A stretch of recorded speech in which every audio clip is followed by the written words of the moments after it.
Hey Cowboys fans, buckle up because today we're diving deep into the chaos and drama surrounding the Dallas Cowboys defensive situation. And honestly, it's something that has been frustrating everyone from the fans to the front office. Let's be real, the defense this season has been historically bad. We're talking about numbers that should make anyone who calls themselves a Cowboys supporter cringe. Over 30 points allowed per game, the worst expected points added per play in the league, and just an overall lack of identity or cohesion on that side of the ball. It doesn't matter how you slice it. Keeping Matt Eberflus as the defensive coordinator at this point seems absolutely impossible. And yet, here we are, waiting on a decision that frankly should have been made weeks ago.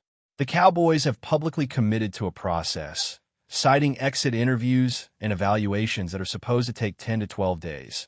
But the reality is this is not some complex or mysterious decision. The metrics are clear, the results speak for themselves, and the fan base has seen enough to make the call obvious. The thing that makes this even more frustrating is the way the process is being handled publicly. There's a sense that the team wants to appear meticulous, careful, and thorough in their decision-making. But at what cost?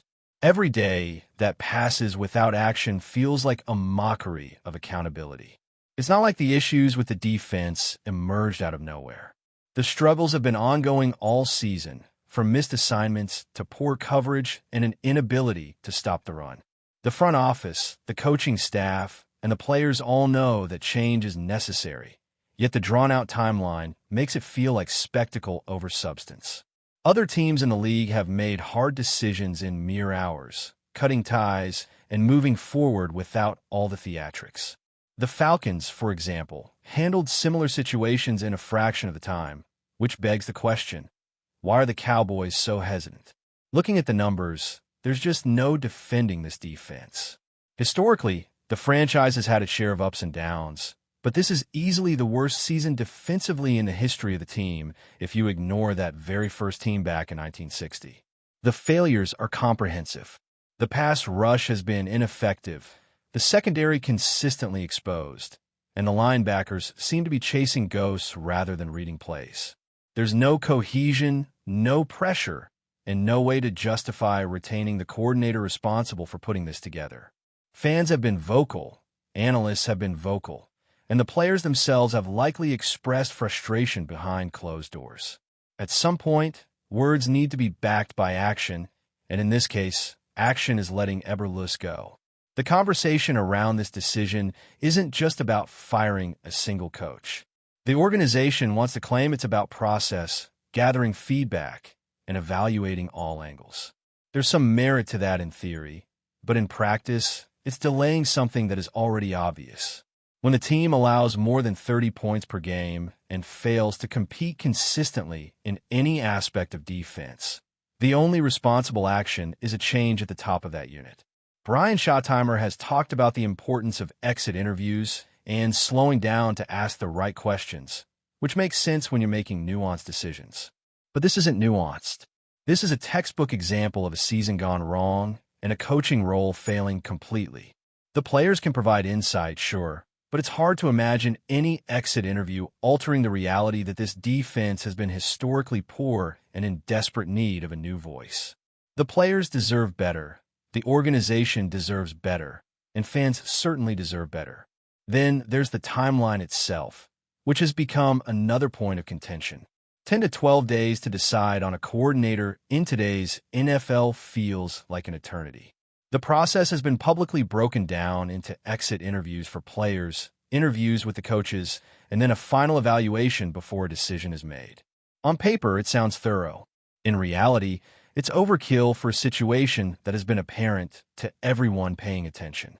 By the time the decision is made, the offseason could already be slipping away.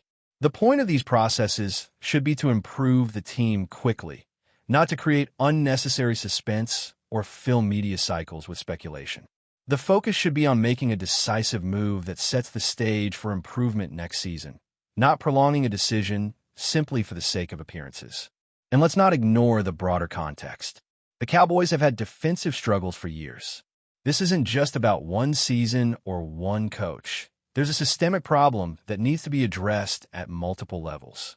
However, starting with the defensive coordinator is the logical first step. If you want to make real change, you need to bring in new ideas, new schemes, and a fresh voice that can hold players accountable. You can talk about process, evaluation, and getting input from everyone involved, but at some point, it comes down to courage. Making a hard call, even if it's uncomfortable or politically messy, is what separates organizations that improve from those that stagnate. Unfortunately, the perception right now is that the Cowboys are hesitating, potentially prioritizing optics over results, which only fuels frustration among fans. The irony is that ownership and management have publicly acknowledged that the defense has not met expectations. Jerry Jones himself has made comments highlighting the need for dramatic improvements, pointing out that decisions regarding coaches and personnel in previous years were made with high expectations. Yet, despite acknowledging these shortcomings, the follow-through has been slow.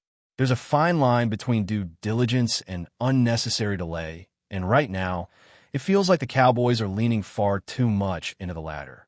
There's a sense of déjà vu here, because this isn't the first time major coaching decisions have been dragged out in Dallas, and fans remember it vividly. Whether it was previous head coaches or other coordinators, prolonged deliberation rarely inspires confidence. If anything, it signals indecision, which is the exact opposite of the clarity and decisiveness needed to fix a historically underperforming defense.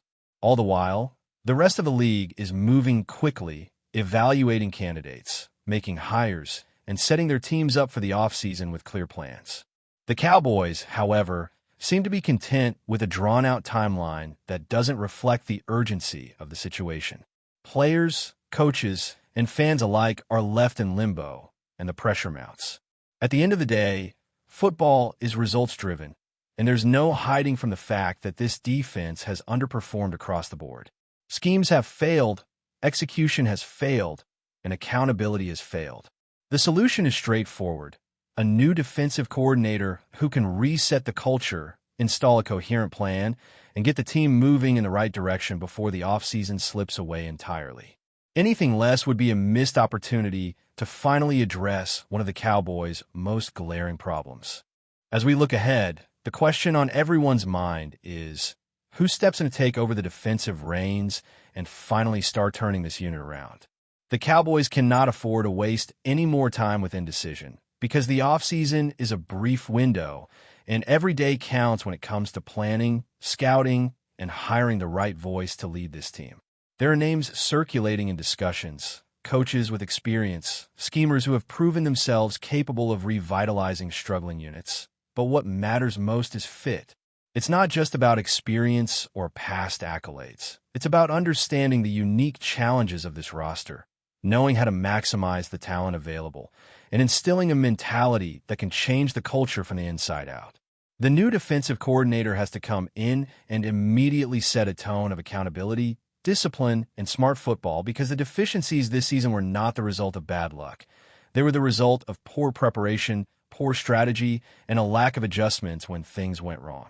Front office discussions reportedly are already considering candidates who can bring a fresh perspective, someone unafraid to make bold calls and implement a scheme that suits both the personnel and the identity of the team.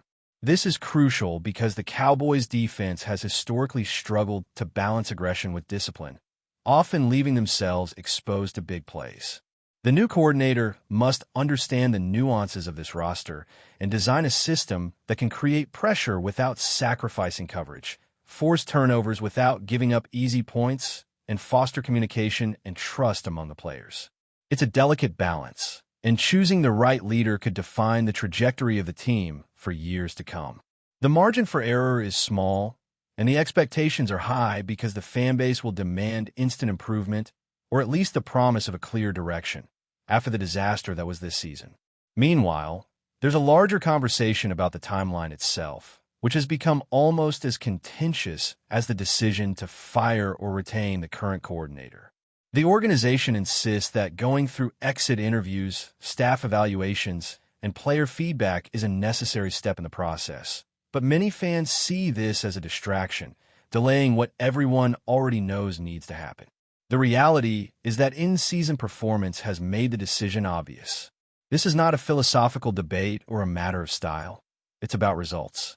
A defense that allows over 30 points per game, ranks dead last in every meaningful metric, and consistently fails in critical moments is not a defense that deserves patience or prolonged deliberation.